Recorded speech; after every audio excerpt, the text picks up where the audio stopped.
Hello, everybody, and welcome to the Fortress of Comic News, episode 207. I am one of your hosts, Chris, alongside the very fashionable Mike. There you go. I was like, how is he going to incorporate my new sweatshirt into the episode today? Because I am rocking, for those of you on video, this amazing Fortress Comics sweatshirt available on TeePublic. You can go check out my Twitter. I have the link right there. I will say, and I'm not just tooting our own horn here, folks, this sweatshirt is very well made. It's like, because like sometimes you get sweatshirts from like, I don't know, Sprung or whatever, and it's like they shrink after one wash, they tear at the seams. This is like a really nice quality sweatshirt, just saying. So you can check it all out on our website. It's all for grabs. Yeah, when I decided to go with TeePublic, I looked up because there's Teespring, there's TeePublic, Right. There's so many now. Redbubble. Yeah. But I looked them up, and it seemed like TeePublic had the best quality. Yeah. The worst payouts for us, but Right. the best quality. So that's all I really cared about. There's probably something. There's something happening there, right? They get more money, they make a better quality product. Yeah. Well, at the end of the day, like I didn't plan on getting rich off these T-shirts and shit. So I was like, if people buy it, I want it to be a good shirt that they can wear. So, and I have some friends that don't even listen to the podcast that saw the sweatshirt and they're like, "Oh, that looks awesome. I'll definitely grab that." Not because I have a friend that doesn't listen, just not because like he doesn't love comics and everything, but he talks about how everything gets spoiled for him because he is behind on everything. So I'm like, well, that's fine too. But skip the end of our show. yeah, skip the end. Maybe the beginning where we talk about TV shows. But that's great. I mean, if you don't want anything spoiled, you go to those interviews on YouTube. Everyone, we cut those out for you, and you don't have to listen to Chris and I just talk with each other. Like we're pretty much going to do all this episode. No interview today. Just gonna talk about some stuff. Chris was in the dark ages for the last few days, so we're just trying to get a little bit of an episode this week. You just got power back, like what, today, yesterday? I think I posted the picture, but we had such severe windstorms over here. So there was windstorms, mind you, what we got is nothing compared to most of the country because there was a storm that went through a big chunk of the country. Yep. And a lot of places got like tornadoes and shit from it. So people got way worse than I did. But it came through here, and it was a combination of the fact that it's like almost spring, so the ground's really soft. Mm-hmm. And we were getting like almost 70-mile-an-hour winds. Yeah, it's not good. And people are losing power left and right. But literally, like down the street from me, like probably 4 or 5 houses down, power line just kind of fell over. And miraculously, none of them like busted or tore. There's no loose wires or anything. They just kind of fell over. Just tipped right over. Gently tipped over. So we actually got power back the same night. It was like right as I was going to bed, like all the power came on. Mm-hmm. And then I almost expected us not to do a show because it's like, there's no way they're getting internet back. Right. It's going to take forever. Right. And last night, once again, as I'm about to go to bed, boom, internet pops on. So nice. Yeah. Good work to the fine people at, I don't know if it's Spectrum or who does that. National Grid or Eversource, one of those people. They like deploy people from all over the different states too to help out. So so whoever helped us out, thank you. I appreciate it. What a weekend! I mean, Invincible hit this weekend, and you couldn't watch Falcon and Winter Soldier. What a weekend to not have internet. It's hard to rub it in, but that's awful. That's so. Yeah, when we're done here tonight, I think we'll watch Falcon and Winter Soldier. Yeah, because I mean, it's me. Yeah. And then sometime throughout the week, I'm going to try to get to Invincible because I've been hearing nothing but good things, and I'm so happy. And I also watched, partly because I didn't get to read any comics this week, I watched the whole first season of the Dota anime that they released on Netflix. Okay. Because everybody knows I'm a huge fan of Dota, but this isn't to preach about the game. It's just if you like the Castlevania anime on Netflix, if anybody had watched that, this is like the same type of fantasy realm. It's really gory. The only gripe I have against it is it's R-rated, so they kind of like shoehorn F-bombs in here left and right, which is kind of weird to see characters you like. But there's so much lore in the Dota universe, and I mean, a lot of people that don't even play the game that are watching it are saying it reminds them almost to like D&D or like that type of like Warcraft, because I mean the game was based in Warcraft, which we all know the Warcraft characters came from what the realm of D&D and the Lord of the Rings universe. So there's a lot of overlap there. So the fantasy and the world building of Dota isn't just about a game. It has all these different creatures. Like there's elves that are a big part of this season, stuff like that. So dragons, obviously, it's called Dragon's Blood. But it's a really good look at like, because I mean Dota has over 100 characters. There's probably like 4 or 5 in this season, and it was just phenomenal. It was really good stuff. So, Fortress of Video Game Talk here. Yeah. I've always been surprised at both Dota and League. So I joke around. I know a bunch of people play MOBAs, and we joke around about how like people play MOBAs don't like to have fun. Yeah, I don't. Mike hates fun because he plays those and he plays Dark Souls, so he just hates fun. No, fun is not a thing for me. But they had all these things, and they would never like really build off of them. There's like, we got these, and they make a shitload of money, and that's good. Right. And it seems like the past year or two, I've noticed leagues like, we're going to make more video games based on this. And now I'm hearing Dota's doing all this stuff. Yeah. I was surprised they don't do more of that, like trying to reach those tentacles out and be like... Well, the biggest problem that Valve has had with Dota was there was never a new player tutorial. Like, there are so many complicated layers to the game of Dota that is like... And you can't release an anime without having new players. So there's been so many people like out in forums and Reddit of like, hey, I watched the anime. Where do I begin with the game? So as soon as the anime dropped on the 26th of last week, as soon as that dropped, they had a major update to Dota with a whole tutorial mode for new players, which has like never been seen before. So it was like they had timed it perfectly because like the community has been screaming for like 5 to 6 years of like your community's dying because you have no way to teach new players, and it's really tough. So kudos to Valve for actually like investing. And like if you go on Steam right now, it's just like posted everywhere, like Dota anime, blah blah blah. So no, good for them. And it was really good quality. Like if you take the whole like out of a video game aside, like the characters are really badass. There's some really badass characters. The gore scenes are like holy shit sometimes. And, there's like magic. I told you there's elves and all that stuff. The main storyline follows the guy's named Dragon Knight. And basically he gets the powers like imbued with, like he kills a dragon. The dragon imbues his powers in him so he can transform into a dragon, but it's almost like a curse. So, there's these dragon knights that are almost like the Night's Watch from Game of Thrones, where instead of like, keeping out the White Walkers, their job is to hunt dragons or like keep dragons away from the general population. So it's really cool, like the world building they do. But anyways, yeah. So I watched quite a bit of stuff, and I know you didn't, so sorry about that. But yeah. I was really happy that my Switch was charged, though. Oh, there you go. Yeah, so you got to play some of that. Yeah, so I played plenty of Bravely Default 2. Getting super weeby up in here. Yeah. I started, did I tell you I started the DC Villains game that has like the Crime Syndicate? Yeah, we talked about that off air one time. Yeah, I haven't finished it yet though. Yeah, I bought that for one of my stepsons like last year, 2 years ago. So it's in this house. I want to play it, but I don't have time to play the games I have. Like I have Bravely Default 2. I've been playing that, loving that. And then I actually found Immortals Phoenix Rising. Oh, I forgot about that game. Yeah. It was on sale for like $20, and I was just like, okay, I'll buy that. And it's it's fun if you played Breath of the Wild. It's just copy paste Breath of the Wild, except like Greek gods and stuff. So you got like Zeus and Poseidon are narrating the story, and they're all sassy and weird, and that's awesome. It's enjoyable. Yeah. What a week though. I mean, next week we're getting Kong versus Godzilla, which I'm seeing some pre-reviews from people, and it's like 70 plus for like Rotten Tomatoes and stuff, which is huge. Which, by the way, everybody, I'll do another live stream for that. Yep. So go over to I Freaking Love Comics YouTube next Friday night, and I'll be doing that. Or follow me on Twitter, and I'll probably post about it. Yeah, I'll be watching that one with the fam, but check out the live stream for that. I'm so excited for that movie. I mean, I've been talking about it since they announced it, but I cannot wait for that.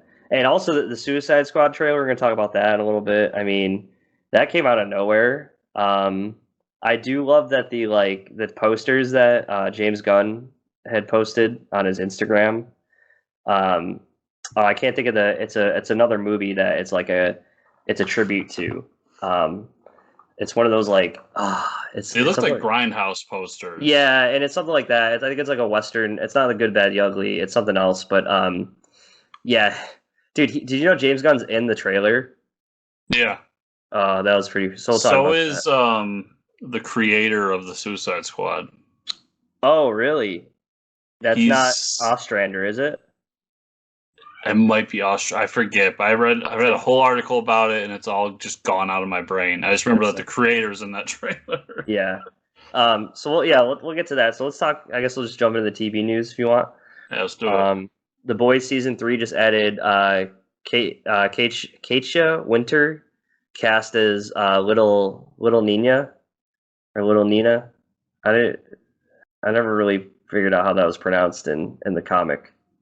I just figured Nina. Nina, yeah. I guess there's no apostrophe, so it's little Nina. Yeah. Does that tell us anything about where the story is going for season 3? Not really, other than it's going to involve some sort of crime boss or mafia or something like that. Yeah. I'm super excited for season 3 because I love season 2. But right. We got that news, and then before that, they're doing Hero-gasm next season. Mm-hmm. Mm-hmm. And I'm looking at it like season 3 is gonna be nuts, and I just want it to be here. Well, if I remember from the comics, little Nina was she was used to recruit supers. I don't know if it was for Vought. I can't remember. She had connections because she was a crime boss to other superheroes. So this might be we talked about. We've been speculating. Oh, maybe we'll get to see some of the C-class villains and heroes. So hopefully that gives us our connection of she's got connections to all these heroes. So we're gonna see shitty villains and stuff like that, and which is what we want out of the 3rd season. We've established heroes are here, so now give us some ridiculous ones. Yeah, that'd be cool. Yeah, if we got some the B and C list. I wonder maybe if she's the one that's going to be moving the heroes around from team to team. Oh yeah, because there's so many teams that they talk about in the comic that we don't even see yet. Yeah, and this could be how they connect the main show to that spin-off show too. Oh, so right. Maybe she recruits them young to go to the academy. Yep. There's a bunch of things they could do there. I just want season 3 of The Boys now in my veins. Yeah, please. But something you probably want a little more. Hulu's upcoming series MODOK just announced a bunch of additions for the cast. John Hamm will be voicing Iron Man. Okay. Yep. Nathan Fillion is voicing Wonder Man. What? Whoopi Goldberg is voicing Pound Cakes. I don't even know who Pound Cakes is. Tim Blake Nelson is voicing the Hulk. Bill Hader is voicing both the Leader and Angar the Screamer. Okay, Hulu. That's awesome. So first of all, Nathan Fillion voicing Wonder Man is hilarious because he actually played Wonder Man in Guardians of the Galaxy 2, and all of his scenes were cut. Oh, that's right. Yeah. Yeah, I remember that. Okay. So good on you, Patton Oswalt, for pulling that one off. Yep. I'm not I'm gonna be honest with everybody right now. I've never watched Mad Men, so I don't I know John Hamm, and I know the jokes that Kevin Smith makes about John Hamm having a giant dick. That's about my knowledge of John Hamm. But he's been weirdly connected to a bunch of animated stuff, right? And he's great in the Invincible show. He voices the Invincible. He doesn't voice Invincible. I forget who he voices in that, but he's really good. Yeah. Yeah. So I think it's kind of funny that he was on this gigantic show, and now it's just voice acting stuff, which I find because I want him as Iron Man. That's the perfect Iron Man right there. Yep. I have no fucking clue who Pound Cakes is, but sure. Yep. Yeah, Whoopi Goldberg's gonna be hilarious, I'm sure. Like she has a And voice that you know, so it's gonna be something iconic. yeah. And I feel like Bill Hader, so the leader will probably be like a constant, like, I want the leader to be like Modoc's neighbor, like his annoying neighbor that just shows up. Yeah, that'd be And then cool. Angar the Screamer, like that has to be a one bit thing. Yeah, There's right. just no way Angar is a regular Yeah, character. right. But That's oh, just dude, the show I know. Come is on. everything I want in life. Yep. Um, this was bound to happen. This next piece of news, and the least shocking announcement of the year: Keanu Reeves and Matt Kint's comic Berserker has been picked up by Netflix. They're going to make both an animated series based on the comic and a live action adaptation. Presumably, Keanu will play the leading role in both of them. So, surprise, surprise there. I'm shocked. I Yeah, don't know so about you. shocked. Imagine taking a kickstarted comic, putting Keanu Reeves as the main character in the comic, and then surprise, surprise, it sells a lot of issues, and it's like, wow, we basically have a script already. So So I feel like Keanu has a love for like other mediums because he's yeah, always involved in video game stuff, and yep, I never took him as a comic guy, but maybe he just has like a love for comic stuff. And he's like, I had this idea for a movie called Berserker, blah blah, and yeah, somehow he connects with Matt Kent. It's like, fuck it, let's make it a comic. right, And then Matt Kent's like, sure, because I know that as soon as we release issue 1, it's gonna be adapted somehow, and I'm yeah, gonna be rich as fuck. And good for Matt Kent. yep. Um, and I mean, Keanu's at that point in his career where it's like he can do whatever the hell he wants, and Yeah, because it's like the whole cyberpunk debacle. Like we won't yeah, get too much into what happened there, but like right. Keanu was the face of cyberpunk, and yet he still gets the good press from that game while that Yeah, game because I mean, he falls was the down a best part of the hole. game. Like, Like, it's not, so he he can wasn't do the one whatever he that wants. developed the game, like, come on. Yeah. But yeah, so good on him. Okay, I'm going to talk about these briefly because Chris has been watching Falcon Winter Soldier episode 2 this week. It was really good. We get, this is the first glimpse at Falcon and Winter Soldier teaming up. We also get a glimpse at the guy who is in the Captain America suit, why he's there. And then he has a teammate with him. I can't remember the name. The guy has some sort of like sidekick. The new Captain America does. Um, but something happens where all four of them meet up, like Bucky and Falcon and Captain America and his sidekick. They all meet up at a certain point in the episode, and the people, the flag smashers they're chasing after, they realize are all super soldiers. So they get their asses kicked pretty much. So now they're like wondering where the super soldier serum is coming from. They and Bucky has an idea to go visit an old not an old friend but an old acquaintance. And I don't know if this is in the comic at all. I can't remember his name. But there was a black super soldier back in the day, and this episode kind of focuses on race a little bit too, like racial issues, like he lives in like a bad part of town, and the cops pull up on Bucky and Falcon together, and they're like, oh, is this guy bothering you, to Bucky, and he's like, don't you know who this is, like like kind of like profiling him and stuff. So but it's done really well. There's a really cool conversation he has with a kid on the street that's like, hey, you're the Black Falcon, and he's like, what do you mean the Black Falcon? He's like, well, that's what my dad calls you. He's like, are you the black kid? And he's like, oh, and he like hits his friend on the shoulder. He's like, got him, and then he walks away. He's like, like the kid has the realization like he could just be the Falcon. He doesn't like, his race has nothing to do with it. And it was just a cool little conversation he has. But so by the end of the episode, they realize they have to get they have to find out where the super soldier serum's coming from. So the resolution is like Bucky and Falcon are like, okay, we got to go talk to Zemo. So they're gonna go. Baron von Zemo is being held at Shield, or the Shield facility, but he doesn't have a mask or anything because he's locked up still. So, but but the wedge is already driven between Falcon, Winter Soldier, and the new Captain America. Like they already are butting heads. Like, also we see Captain America shoot a gun in this episode, which is kind of wild. He like pulls a gun on some of the enemies and like shoots his pistol at them. Which is like, it's just weird to see, you know.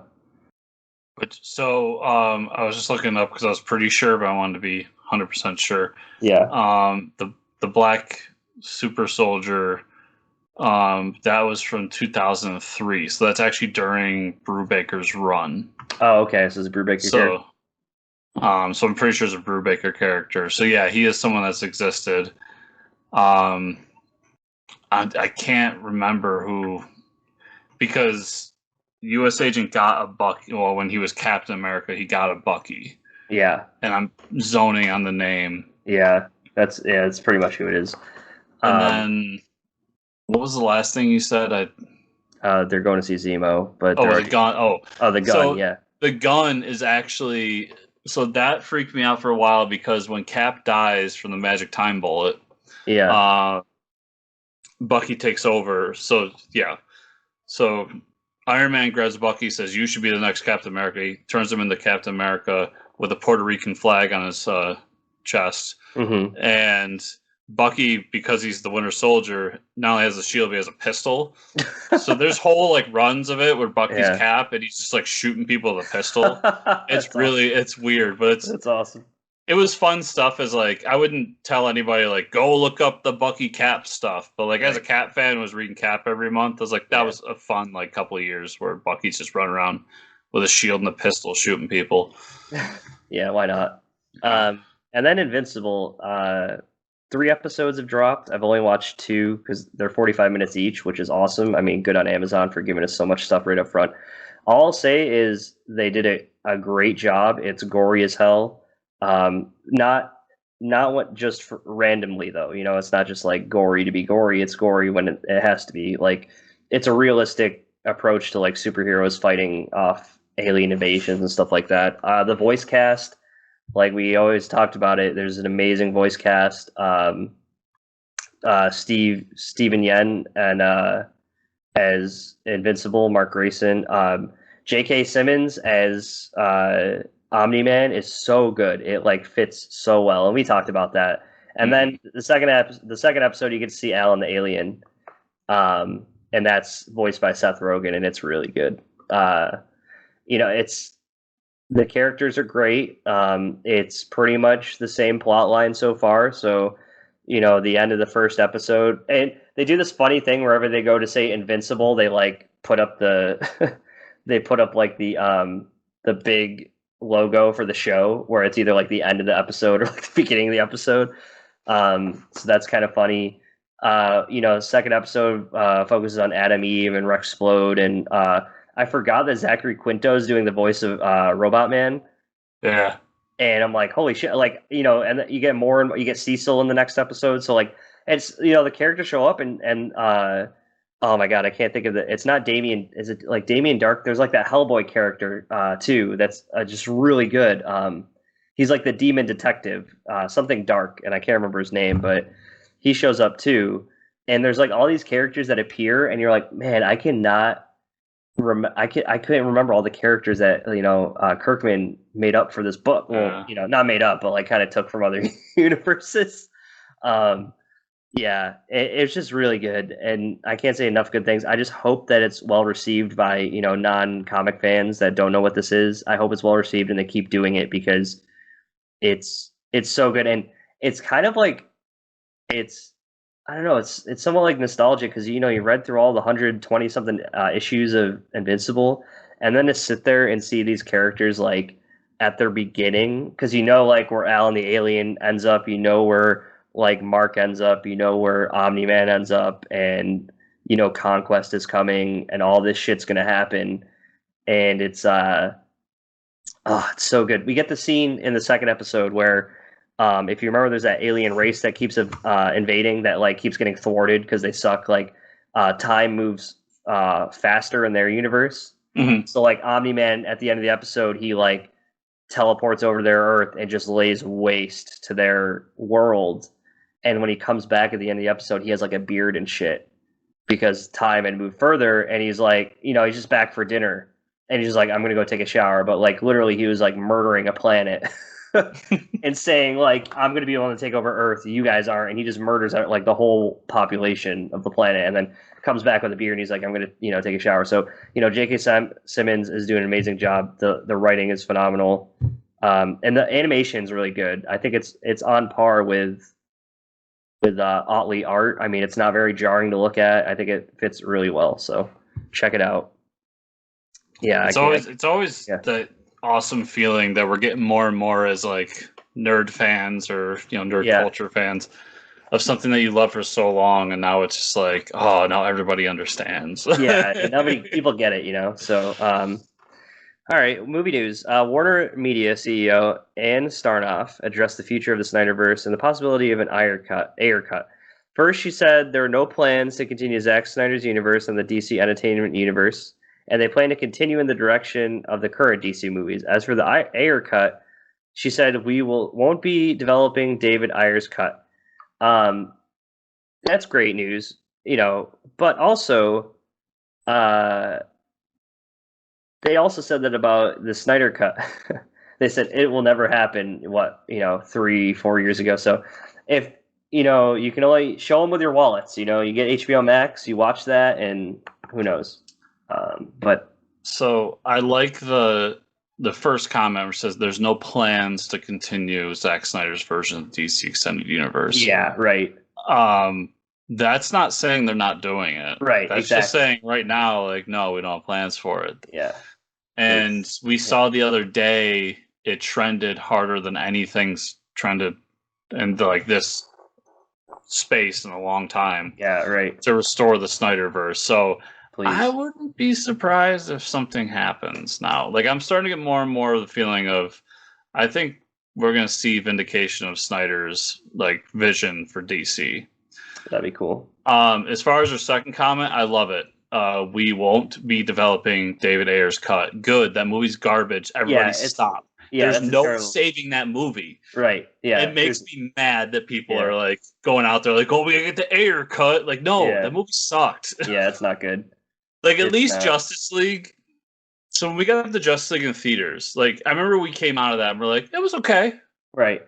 Suicide Squad, you came out of that, you're like, that was hot garbage. Suicide Squad, I wanted to kill myself because I wasted an hour of my life watching that fucking movie. That movie's trash. Stop. Yeah. It just makes me so mad that people are on it. It's really bad. Well, hope we get something. I hope we get something. As long as it's, I think the perfect solution is comics, but if you can get the band back together and do Justice League 2, damn. Yeah, sure. Why not? Some good news for this Shazam universe. Second Shazam movie has added another actor to its cast. Helen Mirren has signed on to play Hespera in the upcoming sequel. Holy shit. Okay. And Helen Mirren had said this in an interview a while ago that she wanted to play a villain in a comic movie, and everybody's like, it's Helen Mirren. She's not gonna want to do that. She's Hespera, dude. This is a big name for the Shazam 2 movie. That's huge. Yeah. When I first heard this, I was like, Helen who? And I looked her up. I was like, oh, okay, that's who that is. Academy Award winner Helen Mirren? Yeah. Well, she hadn't done anything important like an Avengers movie, so I don't know. My God. Well, I looked her up. I'm like, okay, she's a very good actress who's been in movies that I do not give two shits about, but it's still a huge name. Oh yeah, it's a huge name. It's going to attract a lot of attention. So it's going to bridge that gap for sure of people that love Helen Mirren in comic book movies, so if DC has nothing else, at least they got these Shazam movies. Yeah, right. And now this was crazy. This is a little weird, but I think I'm okay with it. The Black Adam movie announced the new addition to its cast. Former James Bond actor Pierce Brosnan will be playing Dr. Fate. Now, a lot like Hawkman, Dr. Fate, the origin or the whatever, how he gets his powers, it's all been thrown to shit for so many years of we don't have an origin for nobody, there's no definitive who is this character. So the fact that he's not going to be Egyptian, right? clearly it's Pierce Brosnan. That's not part of the origins or anything like that. I mean, this will say we're getting a Justice Society in the movie, right? I hope. Amazing. Well, that's been talked about. Yeah, right. Yeah. So, but the more, like, at first I was like, oh, that's interesting. Like, Pierce Brosnan's another big name. His voice, though, because you're not hardly ever going to see his face. You're going to hear his voice, and he has a very distinct and, like, I don't know, what's the word, like, gusto? like he's got that voice, I think, to be Dr. Fate. He's a Shakespearean actor. Like, he's been Right. trained in Shakespeare. Right. So Yes, exactly. And that's what you need for Dr. Fate. yeah, so I love this because this movie's taking place in World War II. We're getting Justice Society. I mean, the origin doesn't matter. Like, okay, magic helmet from past gives you superpowers. Right. Move on. Yeah. And it could be like a British soldier or something. It's Oh, just like, okay, yeah. here we go. Yeah, dude. Oh, So I like that. Okay. You should write this movie. I wish. But it's like, I love the choice of Pierce. Like, it's such a good choice. Like, his filmography is what it is, but he's an amazing actor, and nobody can deny that. Yeah. And he's got the voice. I mean, and for him, it's like he's got the Bond money. Right. Fuck, he's got the Mamma Mia money. I was gonna say the Mamma Mia money, man. Like, come on.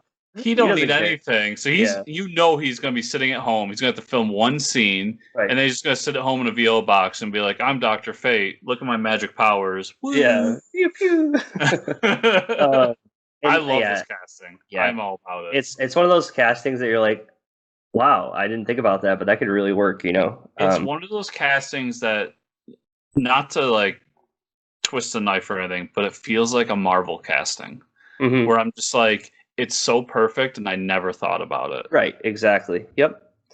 Marvel and Disney have announced another delay to the upcoming Black Widow movie, although this one looks like it'll be the last. Black Widow is now slated to premiere in theaters July 9th, but that isn't all, and it's also going to be released simultaneously on Disney Plus for an additional $30.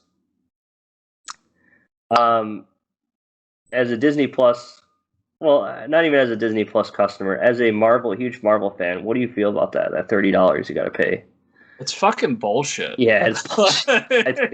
Like, look at HBO Max. They're like, wham, wham, you get this, you know, like. So I've been saying on the show for so long where I'm like, I think the Disney Plus, like, simultaneous release is garbage. Like, $30? Kiss my ass, $30. Right. And this was the testing point. Like, was I willing to put my money where my mouth is? I'm willing to put my money where my mouth is. Yeah. I will go to a theater and contract COVID before I spend $30 to watch it. Like, that's ridiculous. Yeah. I'm gonna be fully vaccinated by then, so like I might not have an issue going to a theater if they're even open. Some of them aren't even open in Albany still. Like, they don't open until April now. But but look at HBO Max. They're like, yeah, I mean, we're gonna take a loss here, but you know, come next year, we're not releasing these movies on the platform for free. You'll be able to go to a theater safely by next year, by the time Batman comes out. Which is like, Batman is the one movie where I'm like, I need to go to a theater to see it. Like, Black Widow was like, but yeah, like, what the hell, Disney? It's not like, you know, Warner Brothers doesn't have a theme park they could, you know, make extra money off of. It's like they're just doing this, you know, releasing all of their movies, all their blockbuster movies on their platform for free. Well, for the, you know, the subscription fee, but like, yeah. I don't know, man. But I'm not happy about the decision. I will probably, I didn't even think about that. I will be fully vaccinated by then too. Yeah. So I'm just, my local theater, my mom and pop theater, I still have one of those. They're open. So if they're still open by then, because who knows with how the world's been, I'll just go there and give them my money, because it'll be like $10, $12. Right. Plus whatever, like, you know, drink I get. So probably $20. But at least I get to go sit in a theater and support, like, the mom and pop shop instead of funneling Disney $30 when it should be free. Like, no, I agree. Because I was thinking about it for Godzilla. Yeah, I really was. Oh, and I'm just like, I don't know. I don't want to sit in that theater with a mask on for 2 hours, 2.5 hours. Yep. and I don't have the vaccine yet, so I would have to sit in that theater with a mask on. So yeah, I probably just watch that one at home. But yeah, this is I can't voice how mad I am about this Disney Plus decision. Yeah, especially when the movie's been delayed for so long. You know, like I think that's part of it too. It's like I get it. We're talking about hundreds of millions of dollars. I get it. Right. Like Right. we can't even comprehend the amount of money we're talking about. But Right.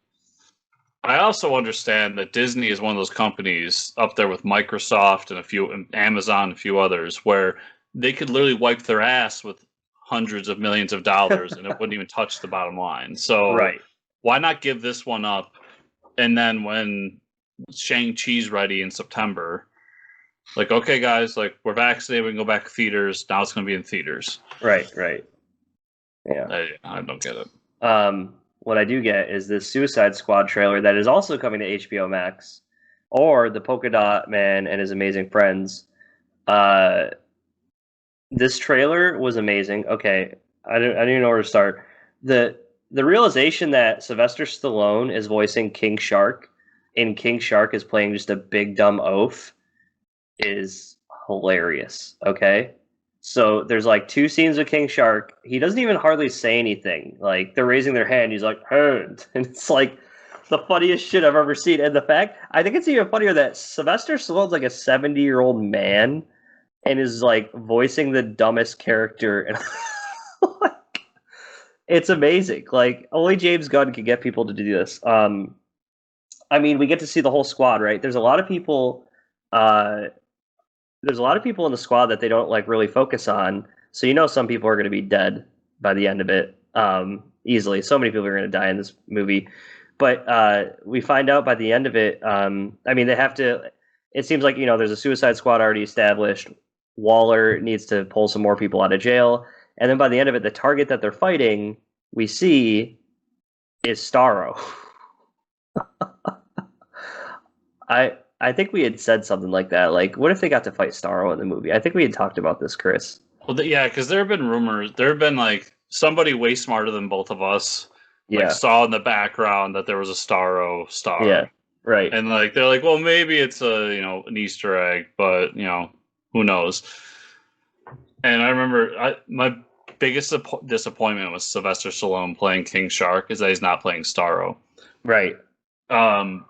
But other than that, I love it. And I think now that I've seen this trailer and I see kind of what they're doing, the fact that there's Waller going back and saying, I need to recruit more people, my initial prediction, I think, is going to be what the storyline is going to be, is that whatever the first Suicide Squad was, with probably Nathan Fillion playing Arms Fall Off Man or whatever he's playing, got captured by Starro. And they're going to have to fight each other and razzle it out until they... I think, so I know you're upset that Sylvester Stallone isn't voicing Starro, but we still don't know who Taika Waititi is voicing. So that was my next... Yeah, a lot of people think he's... And that, like, that's the only way you get another step above Sylvester is have the guy who voiced Korg in Thor voice Starro, which would be amazing. So, yeah, I'm excited for this movie. I think what's going to happen is you're going to get like 3 people to steal the show here. You're going to get John Cena is going to steal the show, like just from those little quips in the trailer. Amazing stuff. King Shark, and then probably Star. So John Cena, I can see after that trailer why they want to do a solo movie with him because he's really good. Yeah, he's awesome. Who's playing? Who's the? Idris Elba. Idris Elba. Thank you. Yeah. Idris Elba is perfect for his role. I love it. Yeah. Because he's just like he's got enough back talk, but he plays it stern, serious. Yeah. That everybody else can bounce off of him. David Desmalchin. The little quip of like we're all gonna die, and he's like, I hope so. Dude, we didn't even see Polka Dot Man do anything, but that's all we got is like he's just a sad, depressed man in a polka dot suit. This movie is gonna be so. I just have a feeling about it. Yeah, I think it's gonna be their breakthrough. It's gonna be the movie that teaches them like, okay, where Marvel is really good at, we have a story and people work inside of our factory and produce great things out of that factory. I'm hoping what this teaches Warner is you can bring in a great auteur like James Gunn and just make a great movie. Right. Yep. With like the most ridiculous characters. Yeah. And hopefully that's what Matt Reeves does, and so on and so forth. And we start seeing, we might not get that, crossover universe we want from DC, but at least we'll get great movies out of them. Yeah. So, like Shazam, Birds of Prey, I mean, Joker, I think those were a good start, but like the Suicide Squad movie is going to like kick down the door. So Shazam's my favorite DC movie so far. Right. So everything prior to Superman with Cavill doesn't count in this conversation. Yeah. Shazam's my favorite so far, but it's not really an amazing movie. It's just a really, really good movie. And after that, like, it drops off. Like, there's not really another that just sticks out to me. Like, yeah, Birds of Prey and Joker were good, but it was like, I mean, I think Birds of Prey would be the next in line, Yeah. and that's like, it's good. I was surprised by it because I thought I would hate it. Yeah. Joker had the Batman origin, so it's trash. I love it. But I didn't care for the Joker as much, that joke aside. And all the other stuff I was just always kind of disappointed with. So I don't know. Maybe I'm going in with my feelings too high, but I love this trailer, and I just want it to be as good as I think it's going to be. Yeah. So I'm excited for the movie for sure. And if Polka Dot Man dies, I riot. Yeah. I'll be the only one out there, but I'll be rioting. I don't know. I saw a lot of comments like talking about it. Like, people are on board for Polka Dot Man. I was like, you should have hung out with Fortune's Comic News early on. We were there. We were there at the beginning of it all, talking about shitty villains. That was the foundation of this podcast. And listen, now that if this movie comes out as a success and Gunn gets a second movie, which hopefully he does, that just means I got to hunt him down at a con someday and be like, Codpiece! We'll just send him a very nicely worded email. We'll tweet him every day about Codpiece. It's going to happen. Anyways, comic book news, folks. Very sad news this week. Comic book creator Chris Yambar has passed away at a very young age of 59. He had complications from diabetes, so it's very sad stuff. I know Chris, he had a little more story behind him and who he was. Yeah, so a lot of people don't know Chris Yambar. I posted a little bit on Twitter, but he worked for Bongo Comics for a long time. So he's best known for like Simpsons comics, which is why a lot of people don't really know him. He was fairly local. He was out of Ohio, and he was good friends with people I know. So like, it's kind of that Kevin Smith degree of separation, but like, we literally are not here without Yambar, because Yambar influenced our friend Joe, who then became the reason that me and you met through opening a comic shop, or helping somebody open a comic shop, and then influencing me to want to do more. So like, his influence reaches out further than maybe his work did, but it is super sad. He was way too young, and I just want to say, if you have any problems with diabetes, take care of it, because he shouldn't have died. He literally just ignored his diabetes for years, and part of it is situation, because he was a comic creator who didn't have a ton of money, didn't have health insurance. So what you gonna do? But if you do want to go and support his family, because I don't know how much money he had left, but I know that for the last couple of years now, they've been kind of on the teetering the line of begging for money. I'll have some links in the show notes where you can go buy some of his paintings or some of his comics and stuff like that. Cool. And I'll just help out his, family to not have to worry about that as much. Yeah, that's always good. But yeah, good dude. First comic book creator I ever met. Oh, nice. First person I met in person. So he's, awesome. He has a lineage with us as well. Cool. Why it was important for me to talk about it. Yeah, for sure. Ahoy Comics has announced the first comic to come in its next new slate of titles. Black's Myth is a comic described as a punk rock horror series where the lead character is a private investigator who is also a werewolf Okay. A werewolf private investigator. From writer Eric Palicki and artist Wendell Cavalcanti. So sounds pretty cool to me. Yeah. I We mean, guessed on some of the art, and it looks good. I yeah. mean, the art's solid. Yep.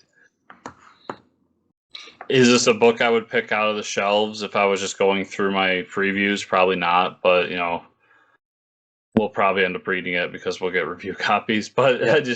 it sounds cool. The art's cool, and the Hoy Comics is awesome. Those people are Yeah. great. This is pretty big news.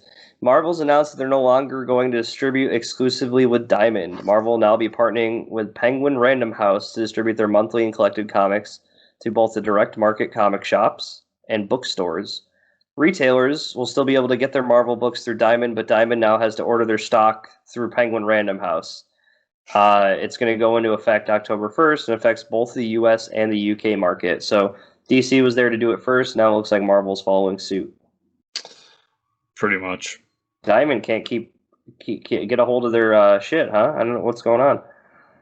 I think we're seeing the death nails of Diamond. Like, Yeah, this is to me shows. I think Diamond. I don't know. I'm not a retailer. I haven't dealt with Diamond personally. I'm just going off of what I've seen from the outside looking in. It seems like when the COVID pandemic first hit, Diamond attempted to do the right thing and say, we're sending our people home. We're not sending out books, blah, blah, blah. right. And, some retailers I know were not happy about that because they wanted to keep open. Right.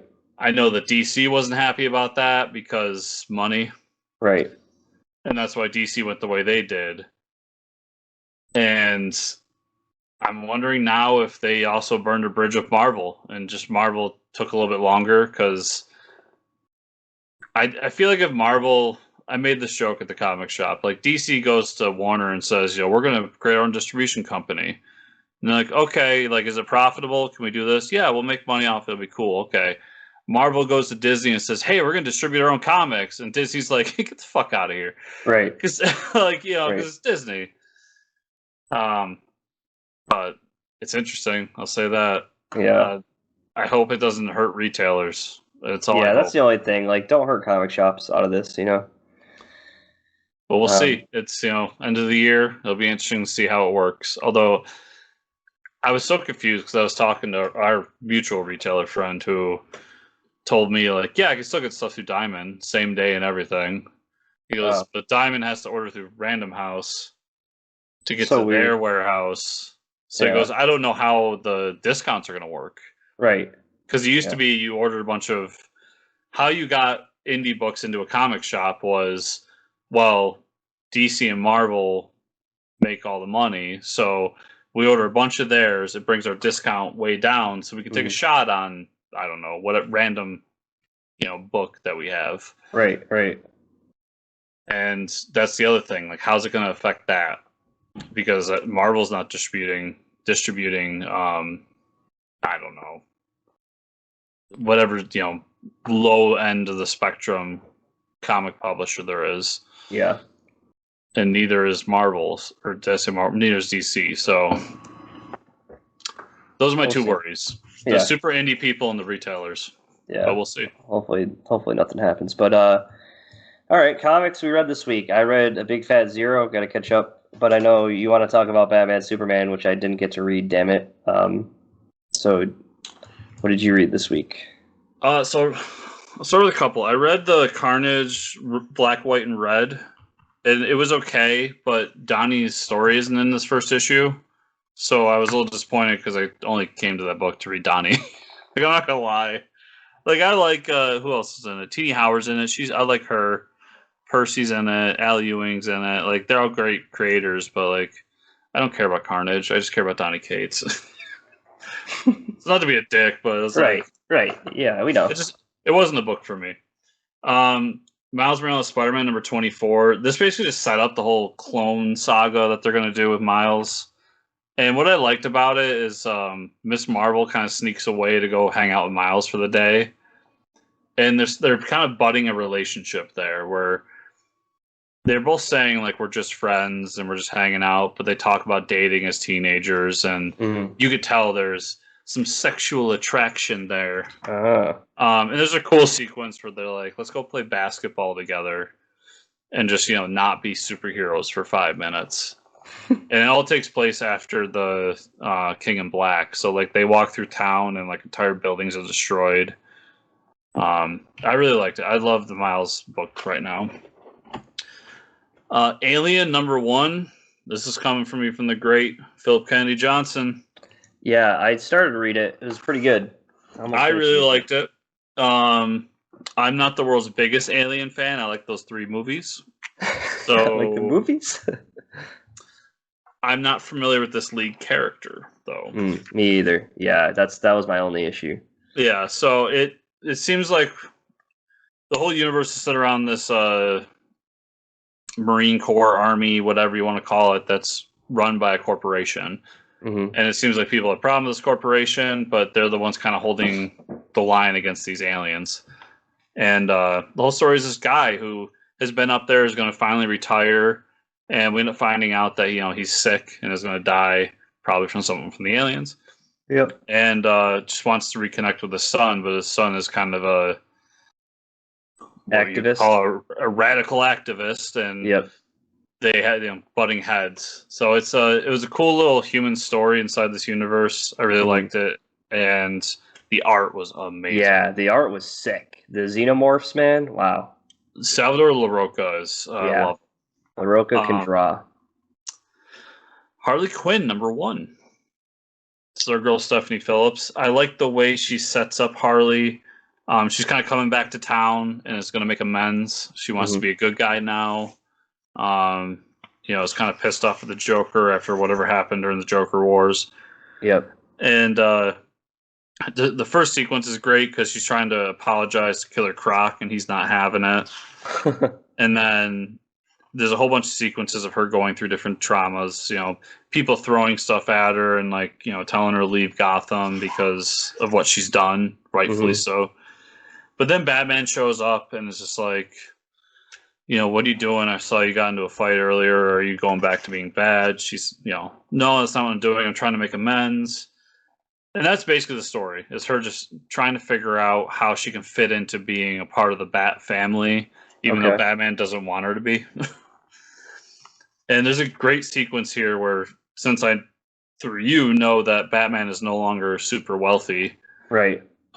She's like, so, do I get, a check from the Batman Enterprise or something? Because I got to pay rent over here. And he's just kind of like, yeah, that's not how that works. But she ends up at the end of the story, finding her place. She has an idea of where she wants to go and how she wants to help Gotham. And I like the way it's going. If I had any complaint about the book, I'm not really hot on the art. Yeah, that was my only thing with the future state stuff with the Harley Quinn. So here's the thing: it's not the same artist as that. Oh, so it's another artist. So I really like the future state artist. Oh, okay. I know that artist was a little anime-y. Yeah, it kind of tilted that line. This almost has a exaggerated cartoon look. Hugo Strange pops up at one point, and he's just got a giant head, and his beard curls out almost So there was just things about the art that didn't vibe with me, but the story's really good. And that being said, the art's not bad. It's just not what I want. But this is the book. Everybody go out and buy this fucking book. Batman, Superman, #16. Book of the week. Gonna read it tonight. I did not expect to like this as much as I did. And the whole story is told on 2 sections of the page. So on the top half of the page, you get a Superman story, and the bottom half you get a Batman story. And both are running simultaneously, and the panel layout is done on film reel. Oh, cool. It's awesome. I love the way it's laid out. So each story is going, and it's kind of, you're not sure where it lands, because it seems like the Superman story is very early in his life, and it seems like the Batman story is kind of early-ish, but not too much. And then you start to see these differences where,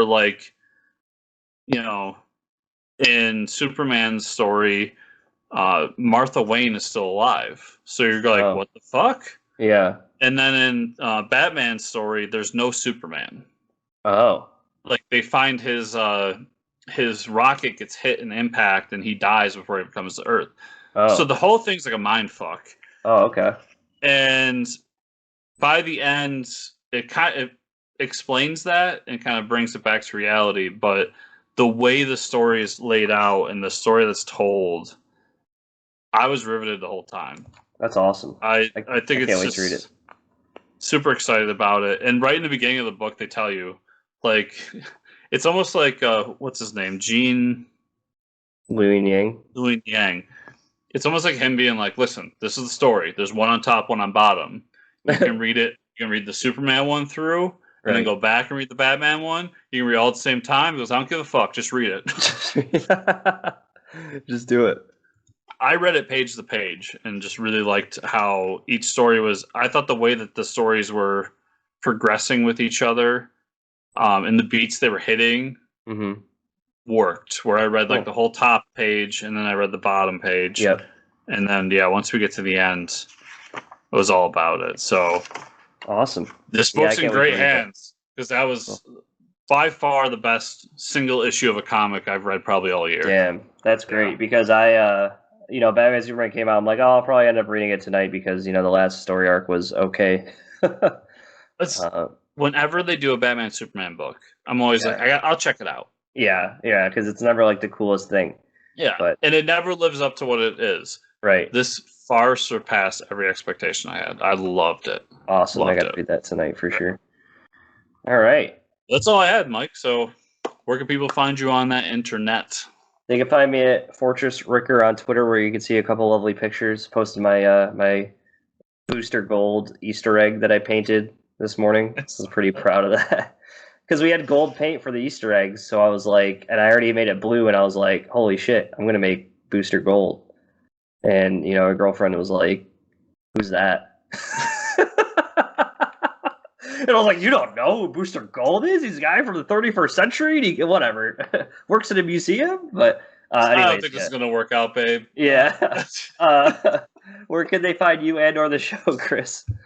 They can find me at Fortress Chris on Twitter, and they can find the show at Fortress Comics _ on Twitter. Also at FortressComicNews.com, where everything we do is right there on the handy dandy website, including the books that are coming out this week and all the other videos we do here. Everybody, I'm a little sorry. It's scrambled right now because of the power outage and everything. So a couple of our videos are delayed because of that, but I'll figure it out. But remember, everybody, if you were listening to us on audio feeds through podcatchers, to give us a review. If you're on Apple Podcasts, 5 stars, whatever Google uses, because they're crazy. I think Stitcher just has you send a raven. I don't know. Yeah, pretty much. And then if you're watching this, to thumb up the video down below, and then subscribe, share, comment on the video. If you want to go the extra mile, there's always the Patreon at patreon.com/Fortress Comics. Thank you all so much for listening. We'll be back next week with an awesome guest. And we'll see you then. Bye.